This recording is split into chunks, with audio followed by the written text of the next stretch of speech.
Mine forældre er stadig op. Okay. Vil du give mig ind og sige hej? Nej, jeg kan ikke gå ind i det her tøj. Okay, lad os se. Hej. Hej. Hej. Hvad er det? Det er Karsten. Hej, Karsten. Hej. Hej, jeg hedder Birgitte. Hej, godt at møde dig. Nå, det er sådan, du ser ud. Nå, skal du have en krammer, skal du? Så mor. Hej. Og velkommen. Tak, Karsten. Ja. Nå, det ser ud som om, I har haft det sjovt. Ja. Ja. Vi har haft gæster. De er lige gået. Hyggeligt. Meget hyggeligt. Ja. Er I skidefulde? Far. Nå, men vi vil egentlig også bare sige hej. Men jeg tror, vi smutter op igen. Nej, I skal da have nogle øl med op. Kom her. Værsgo. Tak. Hvad er det, du er klædt ud som? Jeg er Aladdin. Ja. Jeg var Aladdin. Aha. Hvad med Melissa? Nå, hun er Hitler. Det var sådan en temafest. Nå, okay. Hvad var det for et tema? Historiske personer. Jamen, jeg misforstod det lidt. Nå, tak for det i hvert fald. Hey, vent lidt. Jeg skal sgu have nogle flere. Jeg synes, Aladdin og Hitler skal have mere at drikke. Værsgo. Det er jo fredag, ikke? Tak for Melissas far. Melissas far hedder Stig.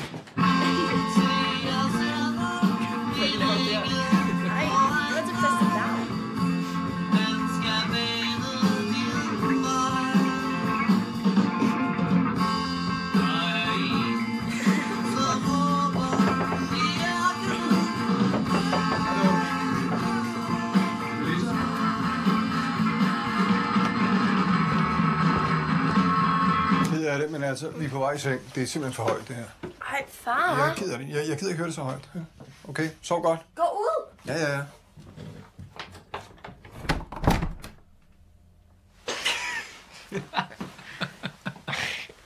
Ej, undskyld, mine forældre, de er helt vildt pinlige.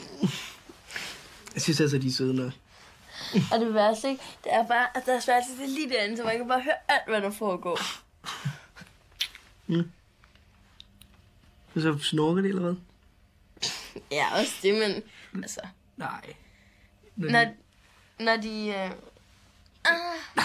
Nej! Nej, det gør de ikke. Nej. Jo, det gør Karsten. Og min far, han er så klam, når han stemmer. Så det er bare sådan noget... Birgitte! Det er sgu da for klamt, mand. Forældre og boller, det er sgu da noget af det mest ulækre. Du er... Ja. Birgitte. Birgitte, du er så dejlig. Stig! Birgitte. Stig! Jeg kommer. Kommer du?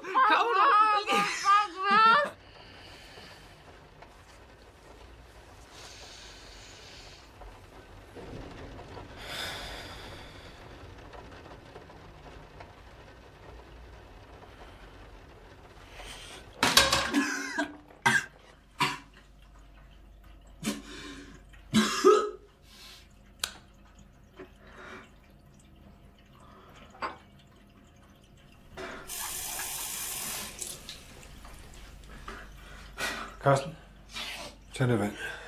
Tak.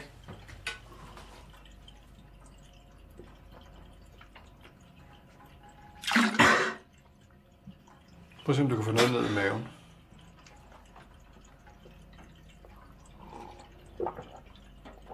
Nu skal jeg tage glas. Klarer du den? Ja. Ja, det er fint.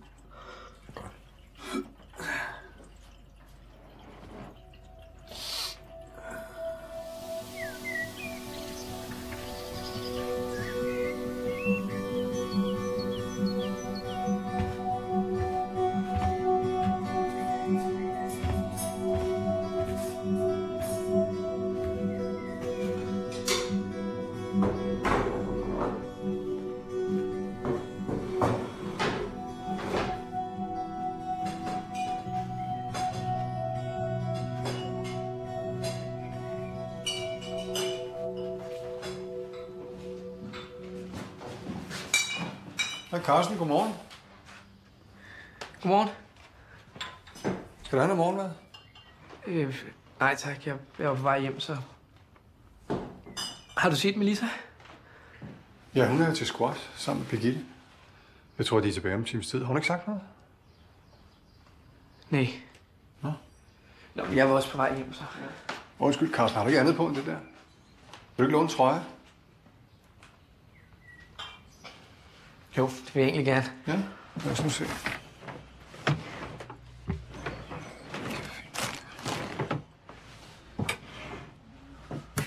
Nå, vil du være. Tag du bare den her. Ja, tak.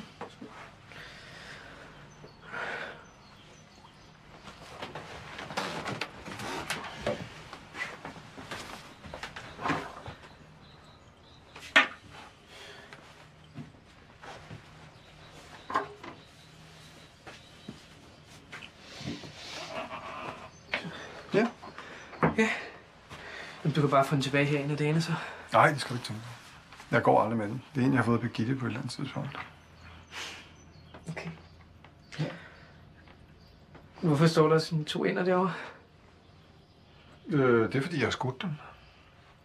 Så du går på sådan noget jagt, eller hvad? Ja.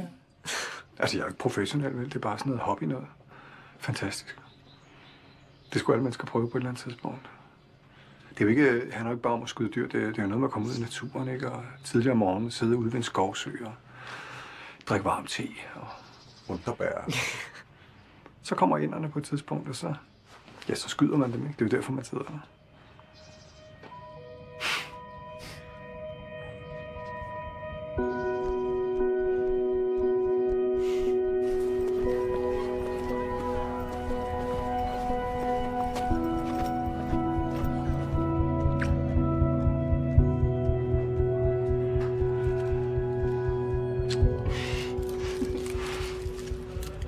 Jeg tror rigtig godt, at mine forældre kan lide dig. De har i hvert fald inviteret os med på sommerhus i weekenden. Okay. Hvad siger du så? Jeg sagde sgu da nej. Så har vi hele huset for os selv. Ja, selvfølgelig kun, hvis du har lyst til at komme over. Selvfølgelig er det.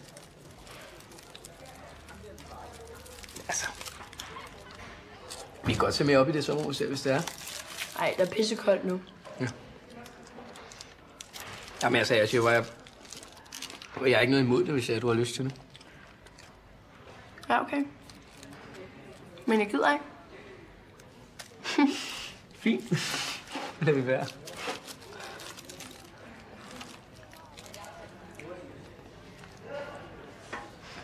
Men kunne det egentlig ikke være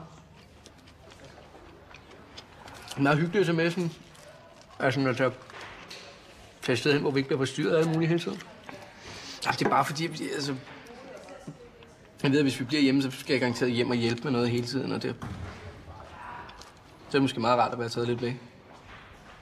Bare os 2. Okay, men det kan vi godt så. Mener du det? Ja. Ja, okay. Det er vi godt. Hvis det er det, du har lyst til, så.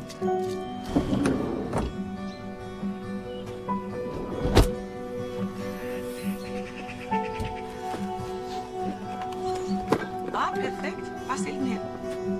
Tak skal du have. Hey, Carsten. Vi skal være her. Ja, det er jeres hus. Okay. Ej, hvor fedt. Er du styr på det? Ja.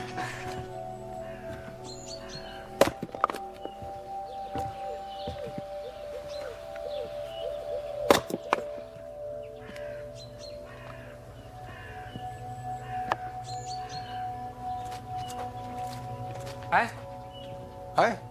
Skal jeg hjælpe med noget? Ja, det må du faktisk godt. Du må godt smide noget af brændet op i kurven. Ja, selvfølgelig. Det er et dejligt sommerhus, jeg har her. Jeg synes det ikke. Jo. Du fandme tror, jeg er glad for det. Det er så hyggeligt, at I tager med herop. Ja. Sig mig, hvor længe har du og Melissa egentlig kendt hinanden? Jo, vi har kendt hinanden et stykke tid, jo. Men vi har været sammen i snart en måned. En måned? Ja. Jamen, er det ikke noget, der skal fejres så? Ja, månedsdag eller hvad? Ja. Ja. Det skal det faktisk. Du skal ikke sige til Melissa. Det er lidt en hemmelighed. Nå. Men jeg har købt 2 billetter til en koncert med et band, vi er helt vilde med. Okay. Som vi så skal ind og se der. Og hun ved ikke noget? Nej, men det skal fejres lidt. Det bliver hun glad for, nu. Ja. Har du prøvet at flække brænde nogensinde? Nej. Så skal du lære det. Kom her. Det er en vigtig ting for en mand. Ikke? En gang i sit liv at have flækket brænde. Kom. Det er meget godt at kunne, hvis man vil imponere sin kæreste. Ikke? Tag fat her. Den er tung, men hele den der vægt, som øksen har, det skal du bruge til at ramme lige her. Sådan. Der skal den bare sidde, ikke? Du lader den bare falde stille og roligt. Ja. Ikke noget med at bruge kræfter, vel? Nej.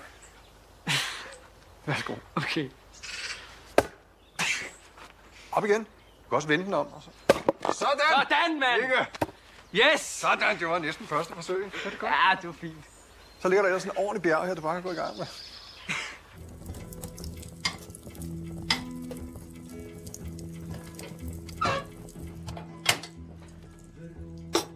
Nå, er der nogen, der skal med på jagt i morgen? Nå, Birgitte. Aha. Nå, hvad med dig, Melissa? Det tror jeg ikke, jeg skal. Hvad siger du, Carsten? Skal du med og skyde ænder? Ej, far, det gider han altså ikke. Nej tak.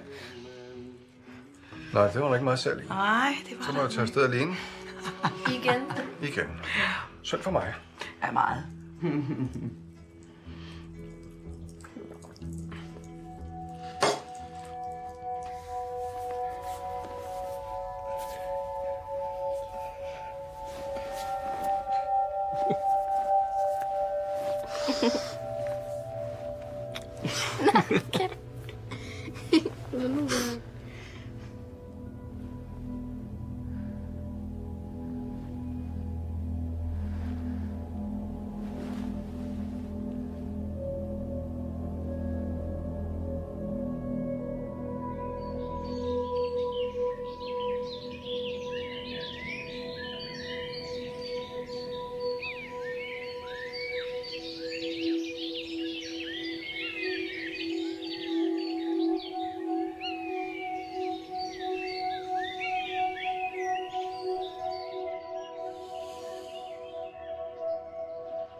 Det er simpelthen så hyggeligt, du gider til med.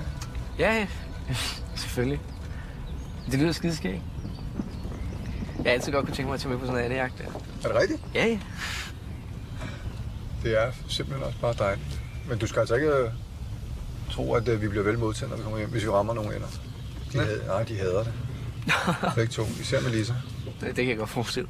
Hvad hun ikke har kaldt mig gennem tiden. Far, din mor dog. Det er rigtigt. Men altså, hun vil jo godt spise dem, når det bliver juleaften, ikke? Men der går mange ender derude i dag, eller hvad? Ja, det er højsæson nu. Der er masser. De sidder bare derude og venter. På at blive skudt. På at blive skudt, ja. Jamen, du skal have forberedt på, at der kan godt gå noget tid. Altså, nogle gange sidder man sgu derude både 2 og 3 timer. Man ved det aldrig. Det er det, der er fantastisk. Det kræver bare tålmodighed. Det er fint, ja. Jeg har masser af tålmodighed. Det er godt. Det er det vigtigste. Så er det faktisk lige om på den anden side her. Lige om lidt, så kan du spille søen.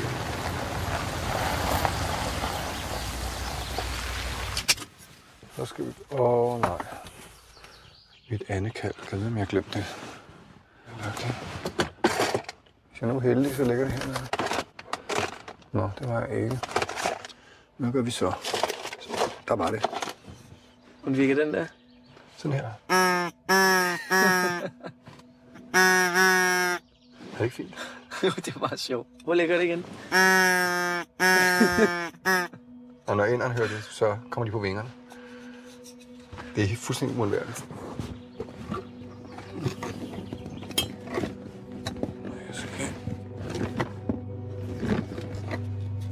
Hvad er der?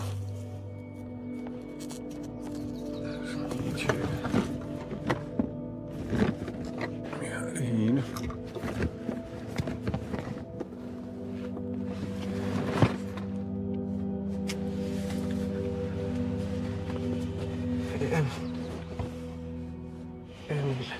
Undskyld.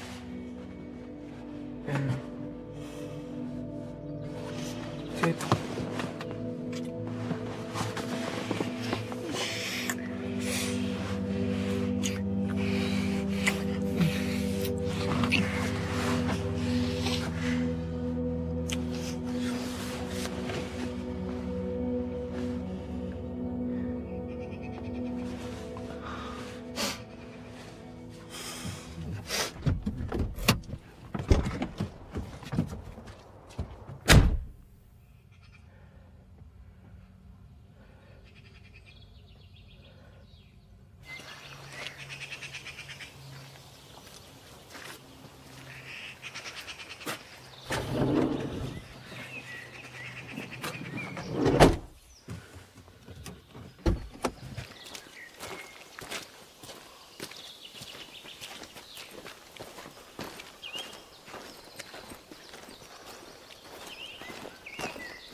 Jeg tror ikke, der kommer nogen ender i dag.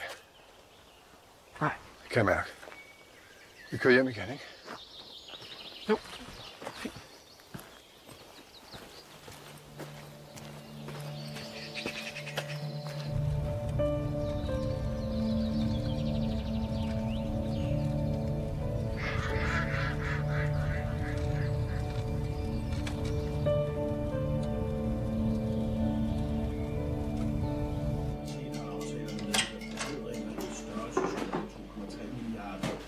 Hej. Hej, skat. Hej, Carsten. Nå, du så mere alligevel. Ja.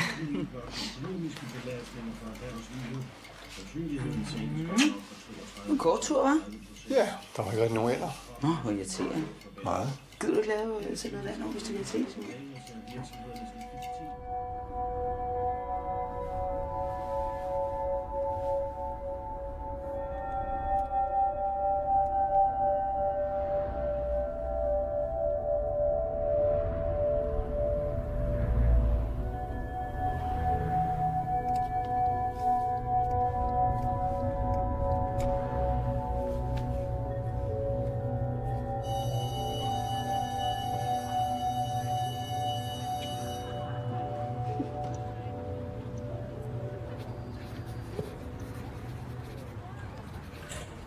Du kan godt lide min far, ikke? Jo, han er meget flink. Det kan jeg godt mærke på dig, at du synes. Undskyld, hvad du snakker om? Det er i sommerhuset, eller... Altså, det virker bare som om, at I havde det rigtig godt sammen. Ja, det sgu da ikke godt sammen. Det er os, der har det godt sammen. Ja, det ved jeg godt, men... Jeg siger også bare, at jeg er glad for, at du godt kan lide min far. Du skal lade være med at snakke om sådan noget der. Altså... Er det nu forkert, at jeg siger, at du godt kan lide min far? Og jeg er rigtig glad for, at I har et eller andet sådan mand til mand, og I... Mand til mand? Du vil gerne op i det sommerhus der, og hvad var formålet med at tage det op? Var det ikke, at det var os to, der skulle være sammen? Formålet var sgu da ikke, at jeg skulle være mand til mand med din far. Det har sgu da heller ikke været.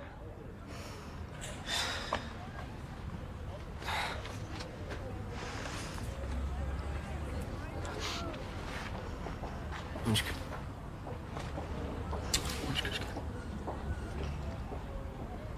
Dumme. Søde.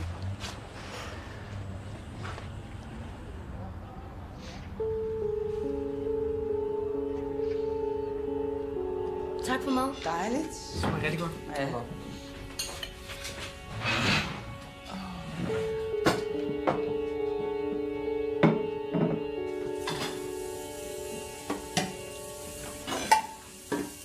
lidt mere service, hvis. Værsgo. Ja. Du er lækker, skan. Godt.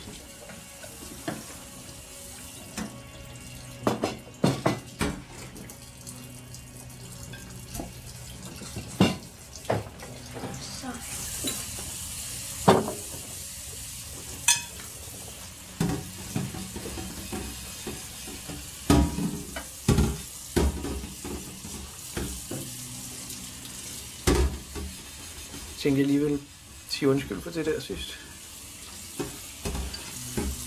Jamen, det er helt i orden. Fint nok.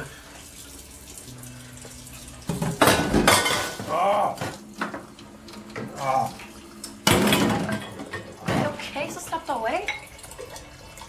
Jeg skal altså ikke hjælpe mere.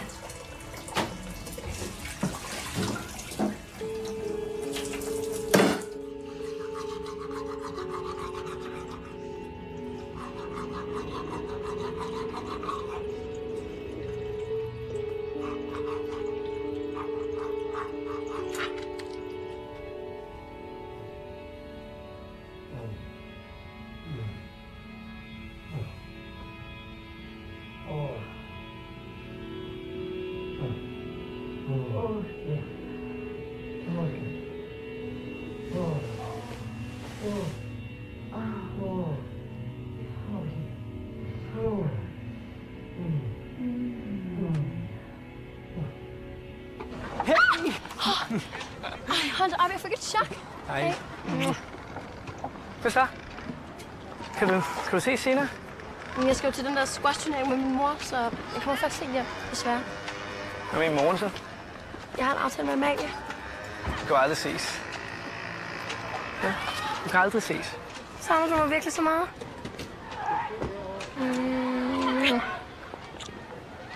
Jeg bliver så nødt til at smutte med. Jeg ringer til dig senere, okay?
Ja, sådan er det. Hej. Hej.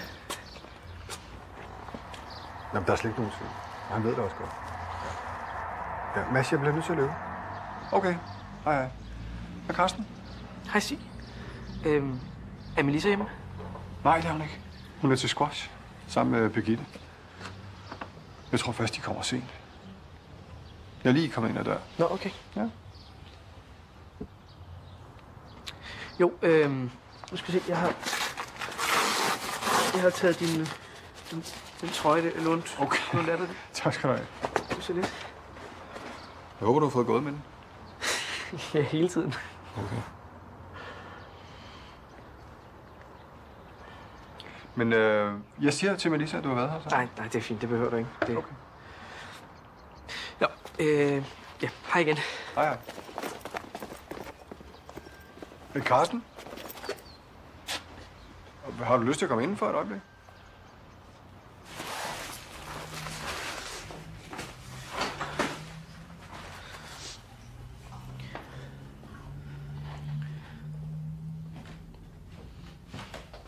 Skål.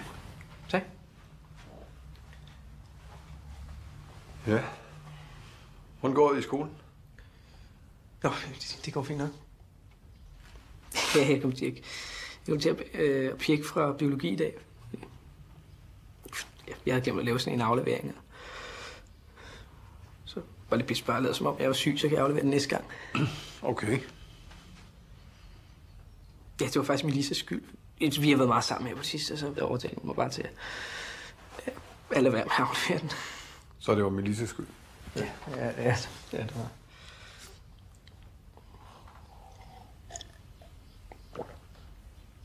Hun er så glad for dig. Ja, det er så dejligt. Hun snakker om dig hele tiden. Som om det er det helt rigtige. Det er jo skønt at se.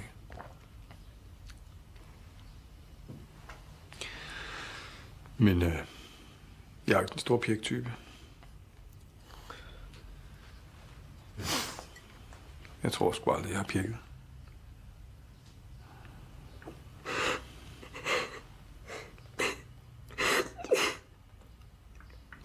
Undskyld. Jeg ved ikke, hvad det er med mig. Nej. Så.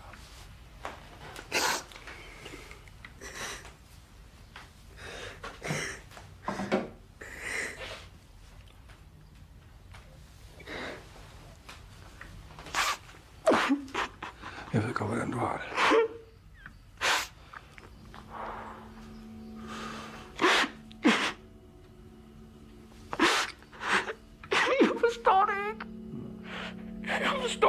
Nej, jeg forstår det godt. Tro mig, jeg forstår det rigtig godt.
Hej. Hej. Hej. Hej. Det var aflyst. Hvorfor nu det? Eller aflyst, jamen der var overtegnet. Det er Irriterende, ja. Ja. Så der, hej Karsten. Nej. Hej. Nå, hyggeligt. Ja, han kom lige forbi. Hvad laver du her? Jo, jeg skulle... Han kom for at aflevere trøjen, den han har lånt af mig. Du ved den, som du har givet mig, den jeg er så glad for. Det var lige i nærheden, så det...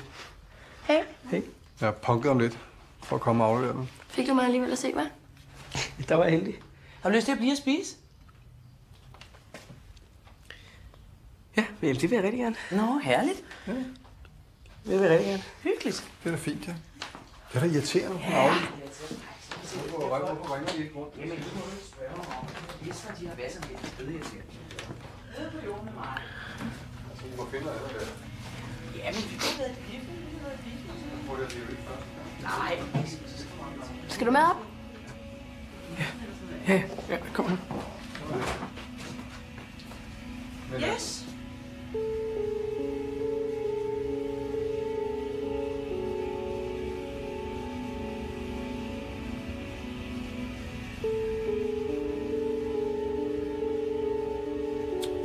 Var du så sur? Var sur.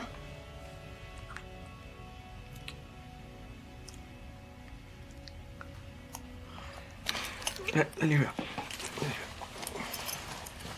Ja.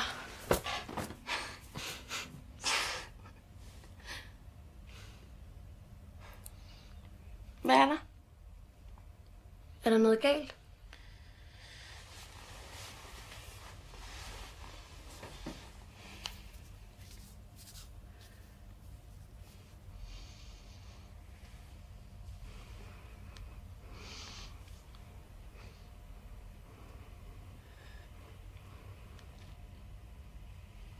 Det er noget, jeg er nødt til at fortælle dig. Okay. Hvad?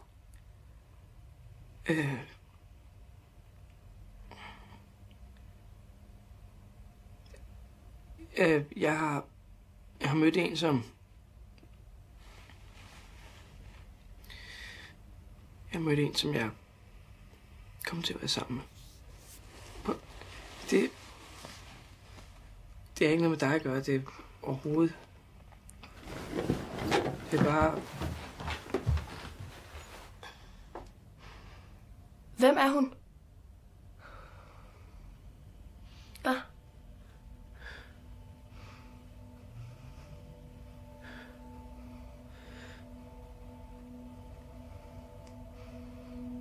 Det er ikke en hund. Det er en fyr.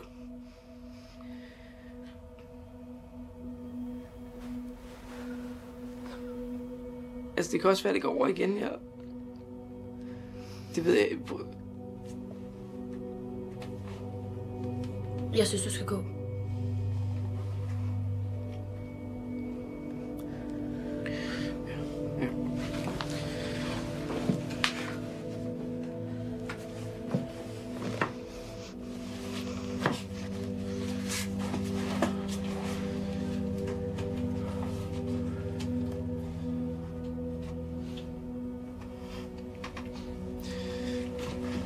Melissa, jeg er helt vildt ked af det. Du skal ikke røre ved mig. Du skal ikke røre ved mig, sagde jeg! Skrid med dig! Skrid!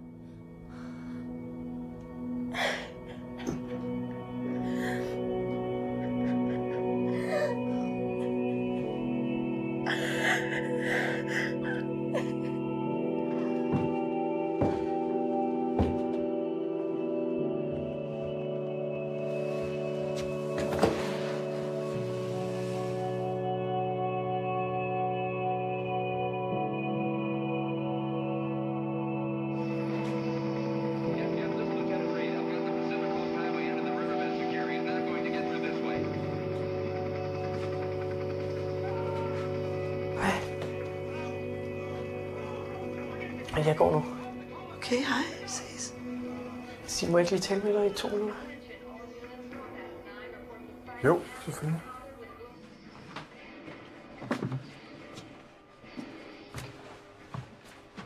Ja. Jo. Jeg vil bare sige, at jeg ikke kommer sammen med Melissa mere. Hvad? Nå. Jamen, det er jeg virkelig ked af at høre. Nå.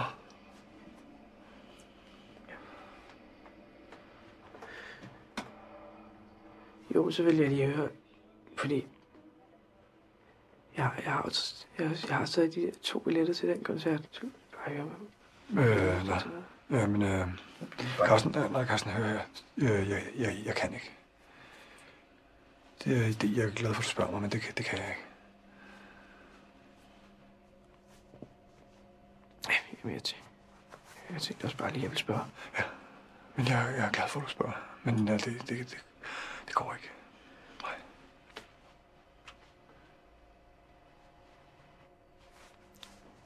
Jeg kunne også bare gå en tur eller noget. Nej. Jeg bliver nødt til at sige til dig, jeg kan ikke se dig mere. Vi kan ikke se hinanden. Sådan må det være. Jeg håber, du forstår det. Ikke?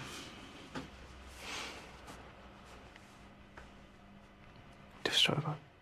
Godt. Stig? Ja? Jeg skal se film, ikke? Jo. Jeg skal også hjem. Ja, okay. Kommer nu. Ja. Men så kør forsigtigt. Jeg har ikke nogen cykel. Okay, så bare gå forsigtigt, ikke? Ja. Skal jeg nok. Godt.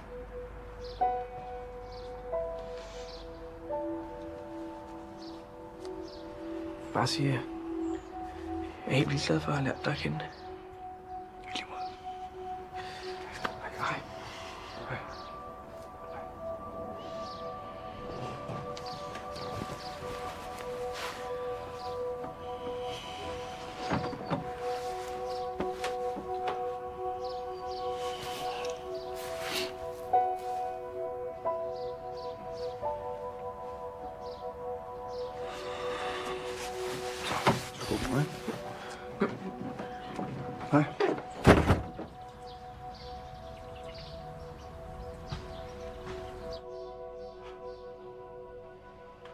kommer du?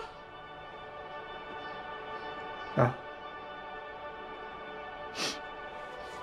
Jeg kommer nu.